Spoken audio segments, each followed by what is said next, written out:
পড়ছি কবি ফরহাদ মাহমুদ টিপুর লেখা কবিতা আমি গর্বিত স্বৈরাচার। আমি হায়নার মতো হিংস্র, আমি রক্তের রঙে রাঙাই ভুবন, ছড়াই প্রাণ সহস্র। আমি শেয়ালের মতো ধূর্ত, চালাকিতে মোর জুড়ি মেলা ভার, লাগে ক্ষমা চাই নিঃশর্ত। আমি নাগিনী ভরা বিষে, দংশনে আমি তীব্র মারি শীতল সর্বনাশে।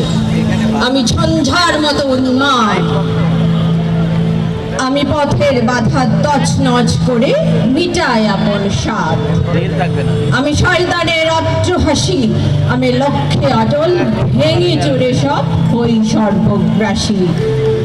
আমি অমাবস্যার কালো, আমি আধার ভুবনে নিশাচরদের একমাত্র আলো। আমি সন্তান হারা দুঃখিনী মায়ের বুক ভরা হাহাকার, আমি মুহূর্তে বানাই মুক্তিযোদ্ধা, ক্ষণিকেই রাজাকার।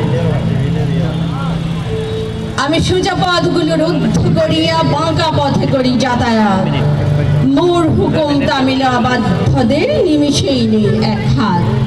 আমি জন্মসূত্রে মহাসম্মানী নাহি লাজ অপমান, আমি বিভাজনের কুস্তিতে বসে গাহি সাম্যের গান। আমি মারণাস্ত্রের ঝংকারে করি উন্নয়নের জয়গান, আমি রাজপথে আনি মহানীরবতা, জনপদ করি শ্মশান। আমি বিরোধী নিধনে সিদ্ধ হস্ত, যাই যাবে যাক প্রাণ, আমি জাহান্নামের আগুনে বসিয়া আনন্দে আটখান। আমি ডান্ডা মারিয়া ঠান্ডা করি চাইতে এলে অধিকার, আমি বাঘের পিঠে সর হয়েছি শুনব না কারো ধিক্কার। আমি কারফিউর সামরিক জানে করিয়া প্রাণ সংহার, ভুলকে ছড়াই বিষ বাষ্প, আমি গর্বিত স্বৈরাচার।